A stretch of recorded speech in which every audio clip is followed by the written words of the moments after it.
All right, listen up. I am ready to be back on the air. Welcome to the show. Happy Tuesday, everybody. Everybody go back to work. It's Tuesday. Beautiful. Now, can we all please get back to work? Hey, let's talk. More work. Would you like some more coffee? I don't want to cause a stampede or a revolt, but we don't have any coffee. I am addicted to caffeine. Got a coffee problem. I don't know what it is caffeine does for you, but I'm pretty sure that without it, your head caves in. The old Java Jive. This is the beginning of the show. It's the fun time. We're ready to go. They just want a good show. That's all they want. Showtime. Hi, everybody, and welcome to NSS. This is the Reynolds Report. Another day, another prominent rock star canceling a show to protest a controversial new law in a southern state. Bryan Adams announced Sunday night he was canceling a scheduled concert in Mississippi to protest a law that will let businesses as well as state employees refuse service to gay people. Adams said he was using his voice to stand in solidarity with all my LGBT friends, pushing to have this extremely discriminatory bill repealed. Adams' announcement comes on the heels of Bruce Springsteen's decision to cancel a concert in North Carolina to take a stand against a new law there that bars local governments from extending civil rights protections to gay and transgender people. Star Wars: The Force Awakens took the top prize at the 25th Annual MTV Movie Awards. The audience at Warner Brothers Studios waved what looked like red and blue lightsabers as star Daisy Ridley and director J.J. Abrams accepted the final Golden Popcorn Trophy at Saturday night's ceremony. Ridley and Abrams accepted the night's top prize from Samuel L. Jackson. The MTV Movie Awards are set to air Sunday on MTV, Comedy Central, and other Viacom channels. Still, with Star Wars, Jake Lloyd, who played young Anakin Skywalker in Star Wars: The Phantom Menace, has been moved from a jail cell to a psychiatric facility. Jake's been behind bars since June for taking cops on a chase that exceeded speeds of 100 miles per hour. The actor's mom, Lisa, says authorities reached the conclusion he needed help more than punishment because he suffers from schizophrenia, thus the move.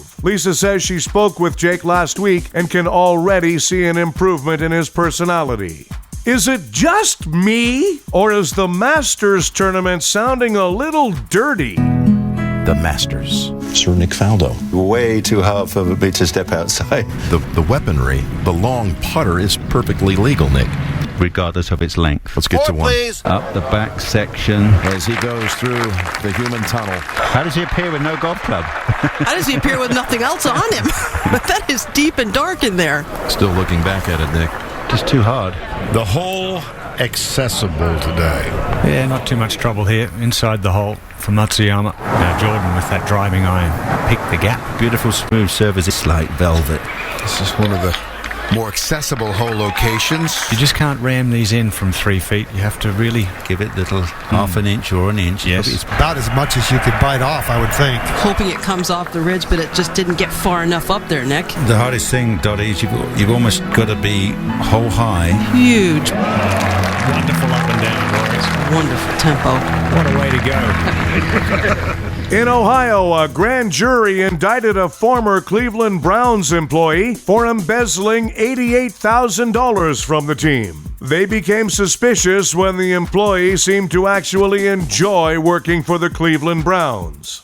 A new poll says 70% of people have an unfavorable opinion of Donald Trump. The other 30% didn't respond to the poll because they were too busy calling the cops after they thought they saw a Mexican.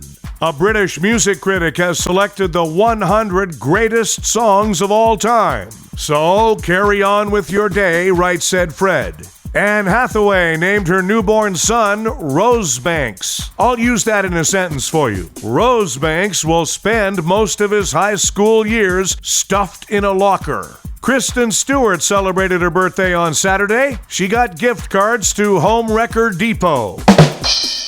3 shipwrecked sailors were rescued after spelling out the word help on the beach they were stranded on. This is thought to be the first time in history that lives were saved by a cartoon from Reader's Digest. A 27-year-old Fresno man illegally climbed a 600-foot rock in order to create the perfect background shot to propose via FaceTime to his fiancée. He got stuck coming down and had to call for a helicopter rescue. Once he was rescued, cops arrested him for the illegal climb and for being under the influence and in possession of meth. We can only hope that he leaves the honeymoon arrangements to his fiancée.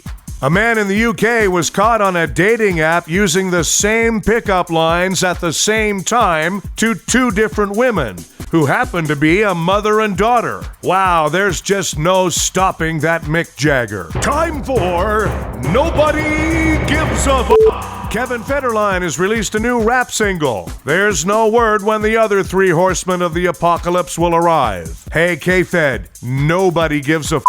Chris Martin threw a Coldplay-themed birthday party for his son last week. Wow, he keeps doing stuff like that. It'll make me think he's worse than Gwyneth. Hey, divorced guy, nobody gives a f***.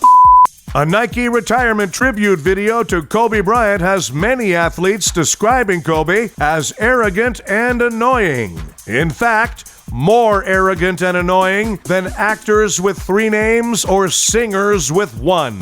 Hey Nike, nobody gives a f***. Thanks everybody, we have a new episode of the Reynolds Report for you every weekday. The Jewel Radio Network is proud to present Frank D'Angelo and his 15-piece band Spring Concert Tour. Friday, April 15th at Aeolian Concert Hall, London. Saturday, April 16th at Seneca Queen Theatre, Niagara Falls. Saturday, May 21st at Algonquin Theatre, Huntsville. And Friday, May 27th at the Capitol Theatre, Moncton. For tickets, go to frankdangelo.ca.